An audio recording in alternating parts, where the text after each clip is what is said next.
आज की इस वीडियो में हम जानेंगे उस बीमारी के बारे में जो अब तक 70,000 मवेशियों की जान ले चुकी है और वो बीमारी है लंपी स्किन डिजीज। इस वीडियो में हम समझने की कोशिश करेंगे कि क्या इसके सिम्टम हैं, कौन इसको फैला रहा है, क्या इसको प्रिवेंट किया जा सकता है या नहीं, इसका ट्रीटमेंट क्या अवेलेबल है और ग्लोबली ये कौन कौन सी कंट्रीज इससे अफेक्टेड है और क्या इसके इम्प्लीकेशंस होते हैं जब कोई कंट्री इससे अफेक्ट हो जाती है। तो सबसे पहले अगर हम बात करें इस डिजीज की तो देखिए इसको स्प्रेड करता है कैप्रीपॉक्स वायरस, मतलब ये एक वायरल डिजीज है। सबसे बड़ी प्रॉब्लम ये है कि जितने भी दुनिया भर में लाइव स्टॉक्स हैं, कैटल्स हैं, गायें हैं, मवेशी हैं, वाटर बफेलोज हैं, उनके लिए एक इमर्जिंग थ्रेट है, मतलब उभरता हुआ खतरा है। और खतरा तो आप देख ही चुके हैं कि हमारे जो कंट्री है उसमें 15 से ज्यादा स्टेट में लंपी स्किन डिजीज के केस पाए गए हैं। अगर बात करें इस वायरस की तो ये वायरस जेनेटिकली रिलेटेड है गोट पॉक्स और सिप पॉक्स वायरस की फैमिली से, मतलब वो वायरस जो गोट पॉक्स कोज करता है, सिप पॉक्स कोज करता है, उसके जीन्स और कैप्रीपॉक्स वायरस के जीन्स जो है वो आपस में सिमिलर हैं। मोस्टली हम सुन रहे हैं कि जो ये लंपी स्किन डिजीज है वो गायों को इंपैक्ट कर रही है, बट कहीं पर भी वाटर बफेलो का नाम नहीं है। तो आपके लिए जानना जरूरी हो जाता है कि जो लंपी स्किन डिजीज है वो वाटर बफेलो को भी इंपैक्ट करती है। अगर हम बात करें इसके सिम्टम्स की, यहाँ पर होता क्या है कि जो कैटल है, चाहे वो गाय हो, वाटर बफेलो हो, उनके जो हेड है, नेक है, लिम्ब है, मेमोरी ग्लैंड है और जेनिटल्स हैं, वहां पर नोड्यूल्स बन जाते हैं। 2 से 5 सेंटीमीटर के डायमीटर के बड़े बड़े मोटे मोटे नोड्स बन जाती हैं, गांठें बन जाती हैं और वो जो गांठ है बाद में कन्वर्ट हो जाती हैं लम्स में और वो लम्स बाद में घाव का रूप ले लेते हैं और वो घाव जो है वो खुल जाते हैं और इसकी वजह से जो ज्यादातर मवेशी हैं वो सेकेंडरी इन्फेक्शन से मारे जाते हैं, उनमें इन्फेक्शन फैल जाता है। अगर हम दूसरे सिम्टम्स इसके देखें तो वहां पर आते हैं general malaise, ocular and nasal discharge,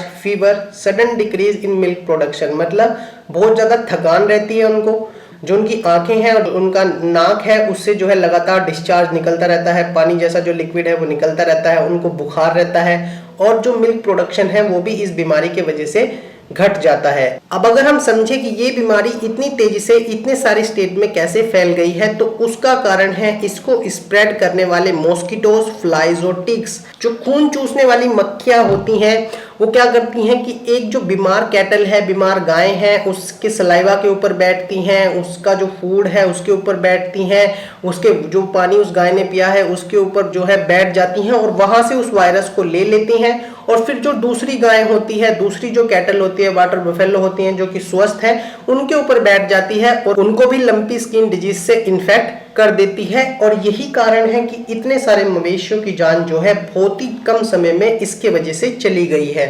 आगे अगर हम बात करें कि इस डिजीज को कैसे प्रिवेंट किया जा सकता है तो उसके लिए हमारे पास टोटल 4 टैक्टिक्स है। पहला है मूवमेंट कंट्रोल, मतलब वो जो गाय है या जिसको ये बीमारी हुई है उसको क्वारंटाइन किया जाए, उसके मूवमेंट को कंट्रोल किया जाए। दूसरा है वैक्सीनेशन, इसका वैक्सीनेशन अवेलेबल है तो वैक्सीनेशन है उसको करा लेना चाहिए। तीसरा है स्लोटर कैंपेन, ये काफी दर्दनाक चीज है जिसमें बहुत सारे गायों को या बहुत सारी कैटल्स को मारना पड़ेगा, जिसके मैं बिल्कुल भी फेवर में नहीं हूँ। और जो फोर्थ है वो है मैनेजमेंट स्ट्रेटेजीज, मतलब कैसे जो गवर्नमेंट है और जो नॉर्मल पीपल है वो कैसे एक बीमारी को प्रिवेंट करेंगे जो इतनी तेज स्पीड से फैल रही है। आगे अगर हम बात करें इसके ट्रीटमेंट की तो देखिए इसका कोई भी ट्रीटमेंट अवेलेबल नहीं है, सिर्फ एक चीज है जो इसको रोक सकती है वो है वैक्सीनेशन। वो ही सबसे बड़ा इफेक्टिव कंट्रोल है इस बीमारी का और मोस्टली जिन कैटल्स को ये बीमारी नहीं हुई है उनको वैक्सीनेट करने की जरूरत है और एक बहुत ही बड़ा अभियान हमारे गवर्नमेंट को चलाने की जरूरत है कि जो कैटल्स अभी तक इससे इंपैक्ट नहीं हुए हैं उनको वैक्सीनेट किया जाए। अब सक्सेसफुल कंट्रोल और इरेडिकेशन इस बात पर डिपेंड करता है कि कितनी जल्दी एक कंट्रीज ये पता लगा लेती है कि उसके देश में ये बीमारी फैल रही है और कितनी जल्दी वो एक वाइड स्प्रेड वैक्सीनेशन कैंपेन शुरू किया जाता है ताकि इस बीमारी को अपनी कंट्री से इरेडिकेट किया जा सके। अब ट्रीटमेंट में ही अगर हम बात करें सेकेंडरी इन्फेक्शंस की,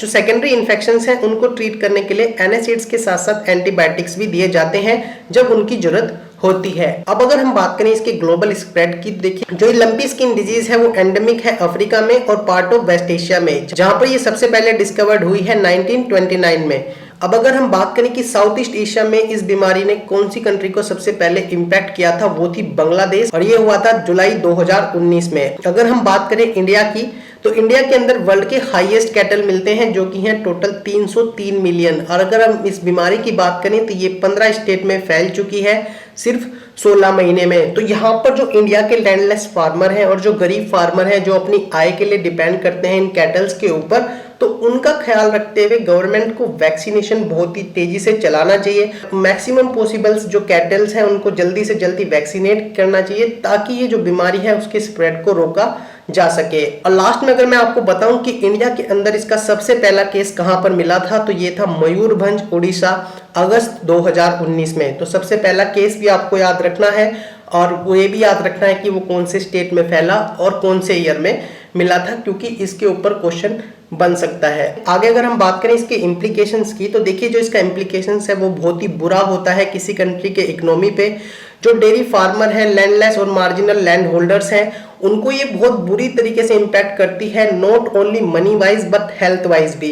क्योंकि मनी वाइज तो उनका नुकसान है क्योंकि उनकी गाय भैंस मारी जा रही हैं, ऊपर से जो उनका मिल्क का प्रोडक्शन है वो भी कम हो रहा है। और दूसरा अगर हम बात करें हेल्थ वाइज की, कि जो हमारे देश की मोस्टली जो गरीब लोग हैं उनके लिए जो दूध है वो चीपेस्ट प्रोटीन का सोर्स है। मतलब ये जो बीमारी है वो किसी भी कंट्री के जो पीपल हैं उनको दोनों तरीके से तोड़ती है, चाहे वो हेल्थ वाइज हो या मनी वाइज हो। तो भारत की गवर्नमेंट को या जो स्टेट गवर्नमेंट है उनको बहुत तेजी से इनको वैक्सीनेट करने की आवश्यकता है ताकि इस लंपी स्किन डिजीज को रोका जा सके और हमारी कंट्री से इसको इरेडिकेट किया जा सके। तो आज की इस वीडियो में इतना ही। वीडियो अच्छा लगे तो चैनल को सब्सक्राइब करें, लाइक करें, शेयर करें, कमेंट करें।